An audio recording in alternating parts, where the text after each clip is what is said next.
Okay. Hello Bablu. Hi. Hello hello. Yes. So ఇద్దరు రాకాస చూసేశారు. I missed out. Rare moment అనుకుంటా నువ్వు మిస్ అయ్యి మేము చూడడం.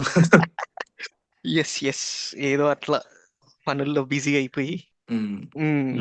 సో ఎలా ఉంది, what's the experience? So trailer చూస్తే it's horror fantasy, comedy horror fantasy, mix of all these things. ఒక ఊరు, Right.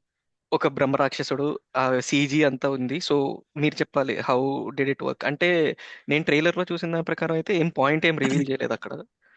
సో మీరు చెప్పాలి, so how is the point, ఏంటి, ఎట్లా అని. అది హారర్ ఫ్యాంటసీ అనే కన్నా ఫ్యాంటసీ అంతే, హారర్ అంతే అనిపించలేదు నాకు. బట్ ప్రమోషన్స్ కనుక చూస్తుంటే what they have promised is what they have delivered. నేను ఒక చందమామ కథ తీస్తున్నాను, నేను దాన్ని అందరికి అపీలింగ్ గా చెప్పాలనుకుంటున్నాను అని అన్నట్టుగా తీశారు, అలానే తీశారు. సో లాజిక్స్ ఎత్తకూడదు బేసిక్ గా. నేను నట్షల్ సింప్లిఫై చేయాలంటే ఒక చందమామ కథని యాస్టీస్ గా కట్టే కుట్టే సెంచే అన్నట్టుగా విత్ బ్లెండ్ ఆఫ్ కామెడీ చూపించారు. And it went well. Further గా ఇంకా డిస్కస్ చేద్దాం ఏవి వర్కౌట్ అయినా ఏవి వర్కౌట్ అవ్వలేదు అనేది. ఇదైతే 100% కరెక్ట్. చందమామ కథల్లాగే అంటే బేసిక్ లాజిక్స్ కొన్ని ఉండవు, కన్వీనియంట్ రైటింగ్ చాలా ఎక్కువ అనిపిస్తుంది. ఎందుకంటే ఇది ఒక సీరియస్ ఫిల్మ్ లాగా వాళ్ళు ఎప్పుడు ప్లానే చేయలేదు, అది కామెడీ ఫిల్మ్ లాగే ప్లాన్ చేసుకున్నారు. దాంట్లో హర్రర్ ఆర్ ఆ ఎలిమెంట్స్ అన్ని మధ్య మధ్యలో వస్తుంటాయి. సో నాకు వచ్చింది ఏంటంటే ఫస్ట్ హాఫ్ కొంచెం బాగా సాగదీసి, సెకండ్ హాఫ్ లో కొంచెం వెనల్ కిషోర్ వచ్చిన తర్వాతే మూమెంట్ వచ్చి ఇంకా ఏదో నడిచింది మూవీ అన్న టైప్ లో వచ్చింది అనమాట టాక్. సో మీరు చెప్పాలి, how is it, what did, అంటే ఏంటి వర్క్, ఏ వర్కౌట్ ఏమైంది, ఏం వర్క్ కాలేదు సినిమాలో? అంటే ఫస్ట్ ఆఫ్ ఓవరాల్ గా వన్ కామన్ ఫ్యాక్టర్ నాకు వర్కౌట్ అయ్యిందంటే ఏంటి అంటే కామెడీ. నీకు లిటరల్లీ సింప్లిఫై చేయాలి అంటే ఒక 3 క్యారెక్టర్స్ మూవీని లాగేస్తుంది. Sangeeth Shobhan, getup Seenu and Vennela. First half లో సేవింగ్ పాయింట్ ఏంటంటే Sangeeth Shobhan and getup Seenu comedy tracks. నీకు పాయింట్ కి రావడానికి కొంచెం ట్రాక్ చేస్తారు, అంటే ఎటు పోతుంది అది ఎట్లా అంటే జంబుల్డ్ స్క్రీన్ ప్లే టైప్ అనమాట.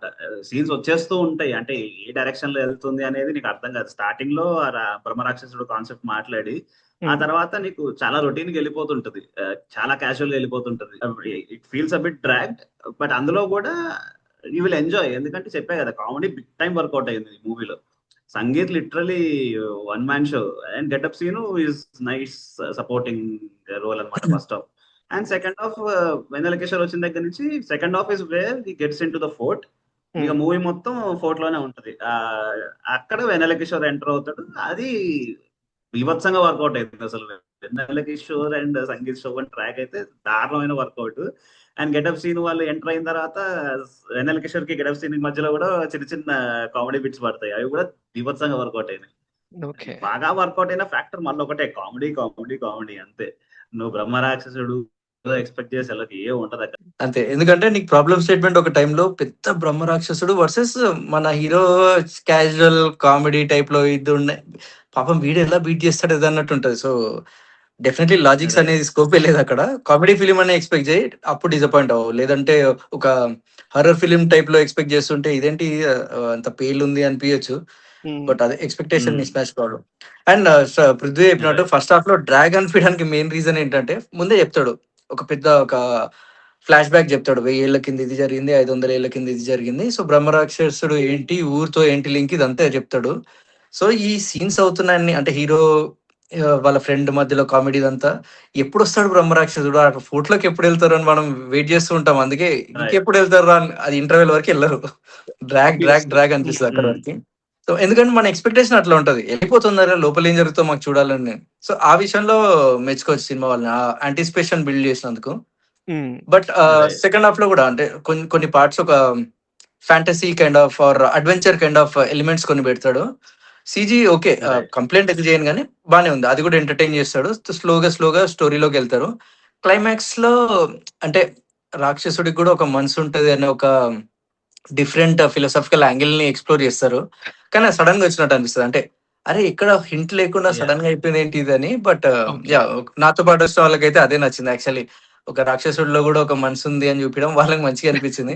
నాకు కొంచెం ఇదేంటి ఇంత సడన్ గా అయిపోయింది అన్నట్టు అనిపించింది. సో ఇప్పుడు ఈ బ్రహ్మరాక్షసుడు రోల్ అనేది any actor played it or is just CG ఇదా? 2 ఉన్నాయి అందులో. లేదు, ఒకటి యాక్టర్ సీజీ ప్లే కూడా ఉంది. రెండు ఒక ఉన్నాయి, యాక్టర్ సీజీ కూడా ఉన్నాయి, ఉన్నారు. యాక్టర్ ప్లే సో ఓవరాల్ గా ఏమంటారు, worth the right. Watch in థియేటరా లేకపోతే ఓటీటీ వెయిట్ చేయాలా? And what about other departments, music?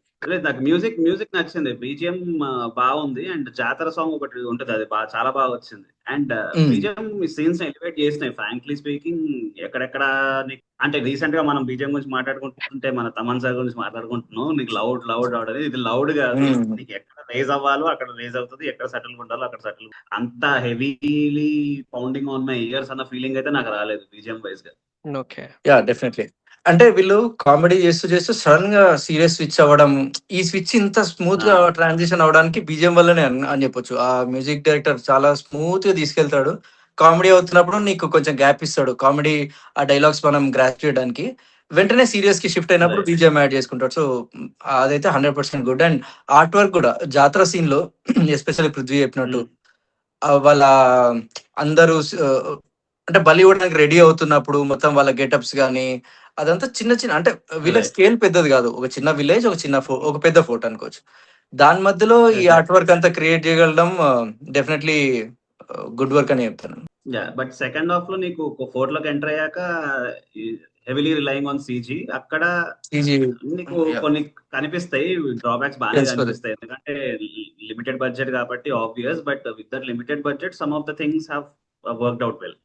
ఆ రకంగా ఇట్స్ గుడ్ అని చెప్పుకోవచ్చు. ఓకే. నువ్వు అడిగావు కదా ఓటీటీలో చూడొచ్చా, థియేటర్‌లో చూడాలా అంటే, ఈ సౌండ్ అండ్ ఈ ఎలిమెంట్స్ కోసం and family drama kind of ఫ్యామిలీతో వెళ్ళే మూవీస్ కొన్ని తక్కువ వస్తున్నాయి కాబట్టి డెఫినెట్లీ థియేటర్‌లో ట్రై చేయొచ్చు. బట్ మిస్ అవుతే మాత్రం ఓటీటీలో అస్సలు మిస్ అవ్వద్దు. ఎందుకంటే full family comedy kind of movie ఇది. అండ్ సంతోష్ శోభనే మ్యాన్ ఆఫ్ ది మ్యాచ్ నాకైతే. సంగీత్ సంగీత్ సంగీత్ శోభన్. సంగీత్ శోభన్ సారీ, సంగీత్ శోభనే. And then Vennela Kishore and Chitram Seenu, ఈ మూడే మెయిన్ క్యారెక్టర్స్. అండ్ హీరోయిన్ కి కూడా ఒక కైండ్ ఆఫ్ ఇంపార్టెంట్ రోలే ఉంటుంది మధ్యలో, త్రూ అవుట్ ది మూవీ ఉంటుంది తను కూడా. So fourth important right. Character. Okay. వరకైతే వాచ్ ఇట్ ఇన్ థియేటర్స్ అనే చెప్తాను. Don't wait for OTT. మీరు పిల్లలను తీసుకొని ప్రశాంతంగా వెళ్ళిపోయి నవ్వుకోవచ్చు. ఎందుకంటే నేను వెళ్ళిన షోలో pretty much families and kids వచ్చారు. And they have enjoyed a lot. And పిల్లలంటే So, హర్రర్ మూవీ అని ఆలోచించే వాళ్ళకి చెప్తున్నా, ఇది హర్రర్ మూవీ కాదు. ఐ మీన్ కొన్ని ఎలిమెంట్స్ అక్కడక్కడ ఉంటాయి కానీ ప్రిడామినెంట్లీ హర్రర్ మూవీ అయితే కాదు. ఇది హ్యాపీగా వెళ్ళిపోవచ్చు. Okay. Right. So that is Raakaasa అన్నమాట అయితే. Good, good. So I'll also right. Plan it and watch it in theatres soon. So enjoy your weekend guys. మళ్ళీ కలుద్దాం వేరే మూవీతో. Okay. Yes. Okay, bye bye. Bye. Bye.